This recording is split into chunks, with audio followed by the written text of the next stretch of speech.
మిత్రులారా మిత్రులారా అందరికీ నమస్తే. నేను గరిడేపల్లి సత్యనారాయణ, న్యూ లక్ష్య ఆర్గనైజేషన్. ఆసియా ఖండంలోనే పాత బర్మా, పూర్వపు బర్మా ప్రస్తుతం మయన్మార్గా పిలువబడతా ఉంది. సో ఇక్కడ మళ్ళీ డిక్టేటర్ చేతికే మళ్ళీ అధికారం వచ్చినట్టుగా మనకి అర్థమవుతా ఉన్నది. సో చాలా కాలంగా మిలిటరీ పాలనలో పాకిస్తాను, బంగ్లాదేశ్, మయన్మార్ ఈ దేశాలు జనరల్గా మిలిటరీకి రాజ్యాధికారానికి లింక్ ఉన్నది. భారతదేశ రాజ్యాంగం ప్రజలు ఎన్నుకుంటారు. మిలిటరీ అది దేశ రక్షణకు సంబంధించిన కార్యక్రమం తప్ప రాజ్యాధికారంలో అసలు సంబంధం ఉండదు. మళ్ళీ అధ్యక్ష ఎన్నికల్లో ఈయన మిన్ ఆంగ్ హ్లైన్ మిన్ ఆంగ్ హెలైన్ ఇతనే మిలిటరీ నుంచి మళ్ళీ అధికారంలోకి వచ్చాడు. ప్రజాస్వామ్యం అంటే ప్రజలు తమ కొరకు తాము ఏర్పరచుకొని తాము నడుపుకునేదే ప్రజాస్వామ్యం. For the people, by the people, to the people, అది ప్రజాస్వామ్యం. ఇవాళ ప్రజాస్వామ్యం అంటే ధనస్వామ్యం అయింది, ప్లూడోక్రసీ అయింది, ఓటుకు నోటు అయిపోయింది. నియంత్రణలు కూడా పోటీ చేస్తూ ఉన్నారు. కొన్ని చైనా లాంటి దేశాల్లో కూడా పోటీ ఉంది.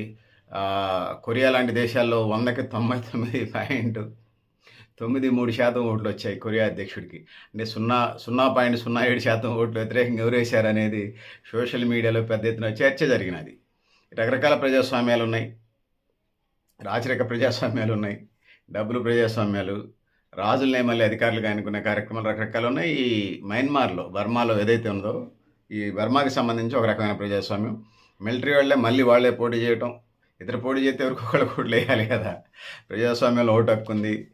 కొన్ని దేశాల్లో ఇండియా లాంటి చోట్ల 18 సంవత్సరాలకి, కొన్ని చోట్ల 16 సంవత్సరాలకి, కొన్ని చోట్ల 19 సంవత్సరాలకి, 20 సంవత్సరాలకి, 21 సంవత్సరానికి, 22 సంవత్సరాలకి, ఇట్లా వయసులు ఒక్కొక్క దేశంలో ఓటు హక్కు ఒక్కొక్కళ్ళకి సంబంధించి సిటిజన్స్కి కలిగి ఉన్నారు. సో అయితే ఈ ఎన్నికలకు సంబంధించి వచ్చినప్పుడు మిన్ ఆంగ్ హ్లైన్ ఏదైతే ఉందో పార్లమెంట్లో 584 మెంబర్స్కి 429 ఓట్లు వచ్చినాయి. సమీప అభ్యర్థి ప్రత్యర్థికి ఎన్యోసాకు 126 ఓట్లు వచ్చినాయి. మూడో అభ్యర్థిగా నాన్ విని ఆయోగ్కి 29 ఓట్లు వచ్చినాయి. అంటే సగానికి పైగా ఓట్లు 584లో 429 అంటే 2/3 పైగా మెజారిటీ వచ్చినట్టుగా మనకు అర్థమవుతా ఉంది. అయితే మయన్మార్, బర్మా చరిత్ర మనం చూసుకుంటే 1948లో ఈ దేశానికి బ్రిటిష్ వాళ్ళ నుంచి స్వాతంత్రం వచ్చింది. దాని తర్వాత అత్యధిక కాలం మిలిటరీ పరిపాలనలోనే తిరుగుబాట్లతోనే గడిచిపోయింది. హక్కులు అనేవి లేకుండా పోయినటువంటి సందర్భంలో ఆంగ్ సాన్ సూకీ నిరవధిక నిరాహార దీక్ష చేయడంతో, అనేక రకాల ఆందోళనలు చేయడంతో national league for democracy party తరఫున ప్రజాస్వామ్యబద్ధంగా ఏర్పడిన ప్రభుత్వం వచ్చింది. దాన్ని ఎంతోకాలం ఈ మిలిటరీ పాలకులు పాకిస్తాన్లో, బంగ్లాదేశ్లో, లేకపోతే మయన్మార్లో ఈ తరహా సైనిక తరహా పరిపాలన ఉంటుంది. ఇట్లాంటి పరిస్థితులన్నీ ఉన్నాయి. సో ఆమెను జైలుకి అంకితం చేశారు, జైల్లో పడేశారు. హక్కు లీడర్లను ఎక్కడ ప్రపంచంలో ఉండనివారు జైలుకి అంకితం చేయడం, చంపేయడం జరుగుతూ ఉంది. సో ఇది సైనిక పరిపాలనకు సంబంధించి వచ్చినప్పుడు కొన్ని సెక్షన్లు పెట్టారు. 417, 418 సెక్షన్ల కింద అత్యవసర అనౌన్స్ని భారతదేశంలో 70 ఏళ్ళ ఎమర్జెన్సీ అంటే చాలా సీరియస్గా అది చీకటి వదిలిగా రాస్తారు. మరి ఇక్కడ మయన్మార్లో గత పాలకులే అనేక రకాల కేసులు పెట్టి అనేక రకాల ఇబ్బందులు గురి చేసి ప్రజల్ని, నాయకుల్ని, వీళ్ళందరినీ జైళ్ళల్లో పెట్టినటువంటి ఉరులు తీసినటువంటి సందర్భం ఉంటే మళ్ళీ ఆయనే పోటీ చేస్తారు, ఆయనే ఎలక్ట్ అవుతాడు. ఇట్లాంటి పరిస్థితులు అన్నీ ఉన్నాయి. సో ఈ లయింగ్ మిలిటరీ పరిపాలన, ఆయన మార్క్ పాలన ఉన్నది. 2023 వరకు కూడా ఎమర్జెన్సీ నడిచింది, ఆయన పద్ధతిలోనే నడిచింది. ఎమర్జెన్సీ అంటే అక్కడ ప్రజలు మాట్లాడడానికి ఏముండదు. వాళ్ళ పరిపాలన ఇదేందని ప్రశ్నించితే కేసు కూడా లేకుండా, ఎఫ్ఐఆర్ లేకుండా లోపల జైల్లో పడదొప్పుతారు. సో ఇది కార్యక్రమం. ఫ్లయింగ్ ఎన్నిక అక్కడ రాజ్యాంగ భద్రత ఏర్పడటంతో, అంటే జనరల్గా క్రికెట్ ఆడుతుంటే అటు 11 మంది ఇటు 11 మంది ఆడతారు. అటు 11 మంది ఇటు 11 మంది అంటే ఒక జట్టుకి సంబంధించి, నిర్వాహక కమిటీకి సంబంధించి జట్టుకి సంబంధించి లెగ్ ఎంపైరు, మెయిన్ ఎంపైరు 13 మంది ఆడతారు. ఒకవైపు 11 మంది ఆడతారు. 13 మంది ఆడిన వైపు గెలుస్తారు. అట్లా ఉంటుంది. సో ఈ ఎన్నికలు కూడా, మయన్మార్ ఎన్నికలు అట్లానే తలపిస్తూ ఉన్నాయి.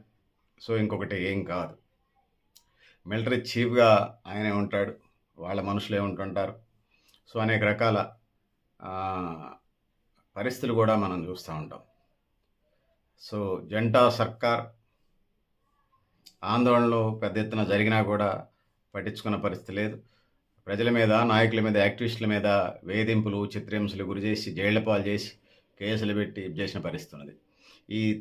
ఇదికి తట్టుకోలేక ప్రతిపక్ష నాయకులు, లోకల్ లీడర్లు తట్టుకోలేక సమీపంలో ఉన్నటువంటి దేశాలైనటువంటి థాయిలాండ్, లాగోస్, బంగ్లాదేశ్ లాంటి దేశాలకు పారిపోయినటువంటి పరిస్థితిని కూడా మనం చూస్తూ ఉంటాం.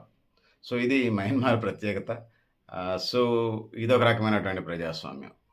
సో కేసులు లేకుండా సంవత్సరాల తరబడి లోపలేయటం, ఉరి తీయటం, యావజ్జీవ శిక్షలు ఇవన్నీ కార్యక్రమాలుగా చేస్తూ ఉంటాయి. సో ఇది పరిస్థితి. సో రెసిస్టెన్స్ గ్రూపుల మీదనే ఇప్పుడు మిన్ ఆంగ్ తన ఫోకస్ పెంచుతారని చెప్పేసి, అంటే యాక్టివిస్టులు ఎవరు చేస్తే వాళ్ళని అణిచివేయటం, తొక్కేయటం, కేసులు పెట్టడం, రౌడీ షీటర్లు ఓపెన్ చేయటం, టాడా చట్టంలాగా అసలు ఒకసారి లోపల పడేస్తే ఆ కేసు పెట్టి టాడా కేసు అని మళ్ళీ దాని బెయిల్ ఉన్నది ఎప్పుడు వస్తారో బయటికి తెలియదు. వాళ్ళ దయాదాక్షిణ్యాల పాలకవర్గాలది, రాజ్యాలది. సో ఇది పరిస్థితి. ఇక విదేశాంగ విధానానికి సంబంధించి రకరకాల పరిస్థితులు ఉన్నాయి. ఇక్కడ ద్రవ్యోల్బణం 4-5% ఉంటేనే కష్టం. మరి 10-12% ఉంటే నేపాల్ లాంటి చోట్ల, శ్రీలంక సాట్ల గొడవలు వచ్చినాయి, తిరుగుబాట్లు, జంజాడ్లు, వైజాడ్లు వచ్చినాయి.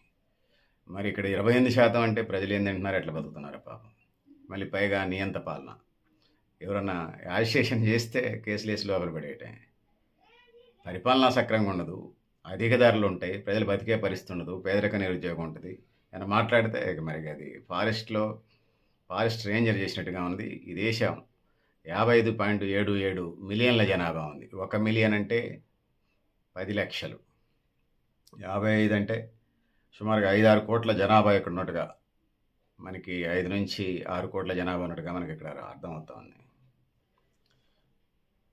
అంటే సుమారుగా 5,67,00,000 70 లక్షల దాకా కనపడతా ఉంది. ఇక్కడ వ్యవసాయం ప్రధాన జీవనాధారంగా, సహజ వాయువు ఉత్పత్తి రంగాల మీద ఆధారపడి జీవిస్తూ ఉన్నారు.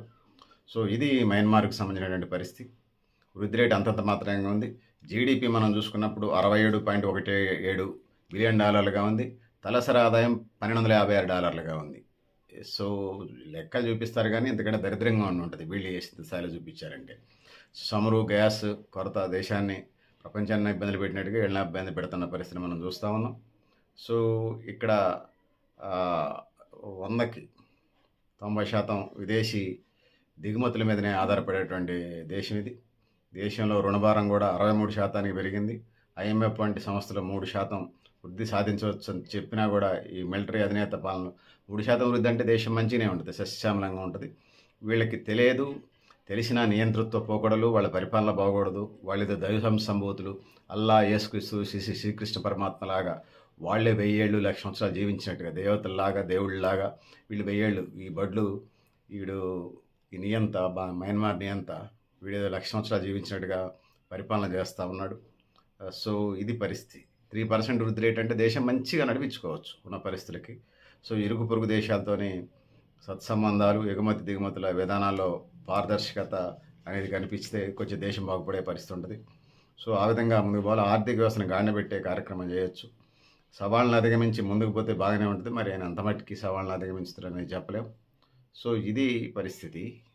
సో ఏ దేశమైనా తినడానికి తిండి, ఉండడానికి ఇల్లు, కట్టుకోవడానికి బట్ట, విద్య, వైద్యం, ఉపాధి, సామాజిక న్యాయం, అదేవిధంగా భూమి పంపిణీ జరిగినప్పుడు ఆ దేశం బాగుంటుంది. ఇది లిబరల్గా, పారదర్శకంగా ఉండాలి. ధరలు అది కంట్రోల్లో ఉండాలి. అవినీతి, బంధుప్రీతి, ఆశ్రిత పక్షపాతం, బ్యూరోక్రటిక్ విధానాలని పాటించకుండా పారదర్శకంగా తీసుకున్నప్పుడు ఆయన జాతిపిత అవుతారు. జాతికి, ఆ దేశానికి దశ దిశ మార్గనిర్దేశకుడు అవుతారు. ఆ విధంగా ముందుకు పోవాల్సిన అవసరం ఉందనేది ఈ సందర్భంగా తెలియజేస్తూ ఉన్నాను. సో సోదరులారా, సోదరీమణులారా, నేను చెప్పదలుచుకున్నాను. సో అందుకోసం ఏ దేశానికైనా అక్కడ స్థానికంగా ఉద్యోగ ఉపాధి రంగాలు కల్పించడం, వ్యవసాయ రంగం అవకాశం ఉన్నంత మేరకు పారిశ్రామిక రంగానికి సంబంధించి కంపెనీలు తీసుకొచ్చుకోవడం, ఆధునిక కాలమానం పోకళ్ళు మనం చూసుకున్నప్పుడు సైన్స్ అండ్ టెక్నాలజీని తీసుకొని అందిపుచ్చుకొని అక్కడ కంపెనీలను పెట్టడం, ఐటీ సెక్టార్ని, ఇన్ఫర్మేషన్ టెక్నాలజీకి సంబంధించిన సెక్టార్ని డెవలప్మెంట్ చేసుకోవటం, ఆ విధంగా ముందుకు పోవాలి. కానీ మిలిటరీ పాలకులు, రాజులు, రాచరికాలు, సామంతరాజులు, చక్రవర్తులు వీళ్ళకి ప్రజలకు సంబంధించి ఏం పట్టదు. వాళ్ళు మట్టికి బాగుంటే చాలు. ప్రజలు వాళ్ళేదో ఫారెస్ట్రీ యానిమల్ లాగా కనిపిస్తారు. ఎవరు పుడుతున్నారు, ఎవరు చనిపోతున్నారు, ఇవన్నీ లెక్కలు ఉండవు. సో ఇందులో ప్రధానంగా త్రాగునీరు, సాగునీరు, విద్య, వైద్యం, ఉపాధి, వీటితో పాటుగా పేదరిక నిర్మూలన కార్యక్రమాలు, సంక్షేమ పథకాలు, పెన్షన్లు, ఫ్రీ హాస్పిటల్స్ కట్టించడం, ఇవన్నీ తీసుకొని పోవాలి. మాతా శిశు మరణాలు, రక్తహీనత, వీటిని అధిగమించాల్సిన అవసరం ఉంటుంది. బహుముఖంగా ప్రజల కోసం పనిచేస్తే జాతి నాయకులు తప్పితే, లేకపోతే ఆ దేశం పేదరికంలోకి, వెనకబడతనంలోకి నెట్టేయబడుతుంది. IMF వాళ్ళు, వరల్డ్ బ్యాంక్ వాళ్ళు చెప్పినటువంటి నివేదికల ప్రకారం 3% వృద్ధి రేటుతో నా దేశాన్ని నడిపించవచ్చు అని చెప్తా ఉన్నారు. కానీ వీళ్ళు ద్రవ్యోల్బణమే 25% అయిపోయిందంటే ఆ దేశం ఎంత దరిద్రంగా ఉందో, ఎంత మిలిటరీ పాలనగా ఉందో, ఆ దేశం ఎంత అస్తవ్యస్తంగా ఉన్నదో, తిరుగుబాట్లు చేస్తే కేసులు పెట్టి లోపల పడేయటం, మరి దాన్ని ఆ దేవుడే కాపాడాలి. అది కూడా ప్రజాస్వామ్యం అని మనం చెప్పలేం. బర్మా అయినా, మయన్మార్ అయినా దేవతల భూమి అని పేర్లు చెప్పుకోవటమే కానీ నిజంగా దేవతలు ఉండుంటే ప్రజలకు అన్ని కష్టాలు తీసుకొస్తారనేది ఈ సందర్భంగా తెలియజేసుకుంటూ, సో పెద్దలారా, మిత్రులారా, ఆ బర్మా ప్రజలని, మయన్మార్ ప్రజలను ఆ దేవుడే కాపాడాలని తెలియజేసుకుంటూ, నియంత పాలనపై ప్రజాస్వామ్యం అంటున్నా. ప్రజాస్వామ్యంలో మిలిటరీ ప్రజాస్వామ్యం వచ్చేసి వారు వన్ సైడ్ లాగా ఏరే వాళ్ళని గెలవనీయకుండా వాళ్లే గెలిచి నియంతృత్వ పోకడలతో హిట్లర్ని మించిన, స్టాలిన్ని మించినటువంటి నియంతృత్వ పోకడలు మనకు కనిపిస్తూ ఉంటాయి. ప్రపంచ చరిత్రలో మనం చూసుకున్నప్పుడు ముస్సోలినీ కానీ, హిట్లర్ కానీ వీళ్ళంతా కూడా విపరీతమైనటువంటి నియంతృత్వ పోకడలతోని ప్రపంచాన్ని అతలాకుతలం చేసి, ప్రజల్ని అనేక రకాల నష్టాలు చేసి, ప్రాణ నష్టం చేసి, ఆస్తి నష్టం చేసి, దేశాన్ని, జాతిని కొన్ని పదుల, దశాబ్దాల, వందల సంవత్సరాల వెనకబాటుతనానికి కారణమైనటువంటి డిక్టేటర్స్ని చూస్తాం. వీళ్ళు మరి అవకాశం ఉంది, దేశాన్ని మంచిగా నడిపించే అవకాశం ఉన్నా కూడా సో వాళ్ళు చెప్పిందే, రాజు చెప్పింది వేదంలాగా మిలిటరీ పరిపాలన. ఆ రాజ్యాంగంలోనే లోపం ఉంది. మౌలిక స్వభావం మారి ప్రజాస్వామ్యం, ప్రజలు తమ కొరకు తాము ఏర్పరచుకొని తాము నడుపుకునేది అంటారు. మరి డిక్టేటర్స్ ఎట్లా ఎన్నికవుతారో అర్థం కాదు. ఉన్నటువంటి ప్రతిపక్ష నాయకులందరినీ జైల్లో పడేసి దేశం దేశం నుంచి పారిపోయేలాగా సమీప దేశాలకు చేసి వాళ్లే ఉండి వాళ్లే పరిపాలన చేస్తే అట్లే ఉంటుంది. ఒక గ్రామ పంచాయతీలో 2 పార్టీలు ఉన్నాయి. ఒక ఘర్షణ జరిగినప్పుడు ఒక రెండో వర్గం వాళ్ళు వెళ్ళిపోతే అప్పుడు గ్రామ పంచాయతీ ఎన్నికలు పెడితే ఉన్నోళ్ళే గెలుస్తారు. ఇప్పుడు మయన్మార్కి సంబంధించి, బర్మాకి సంబంధించి మనం చూసుకున్నప్పుడు అట్లాంటి పరిస్థితి తప్ప అంతకు మించి ఏమీ లేనటువంటి పరిస్థితి మనకు కనపడతా ఉంది. నేను చెప్పినటువంటి ఉదాహరణ గ్రామ పంచాయతీ ఎన్నికలు ప్రాక్టికల్గా జరిగిందే. ఇది కూడా మయన్మార్ ఎన్నికలు కూడా అట్లా మించి తప్ప మరవట్లేదు.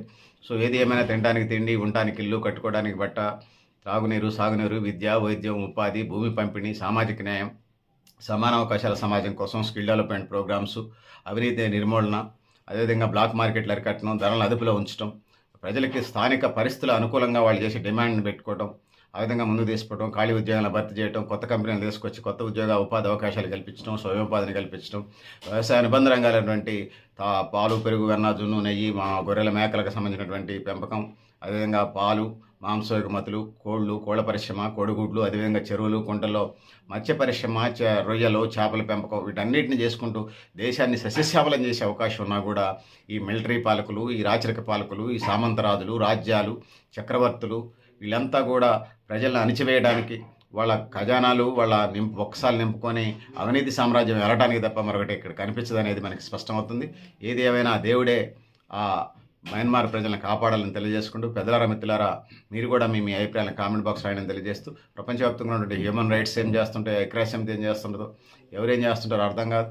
సో ఇది పరిస్థితి, దేవుడే దిక్కు వాళ్ళకి. సో పెద్దలారా, మిత్రులారా, మీరు కూడా మీ అభిప్రాయాలను కామెంట్ బాక్స్లో రాయడం తెలియజేస్తూ, నేను గరిడేపల్లి సత్యాన, న్యూ లక్ష్య ఆర్గనైజేషన్.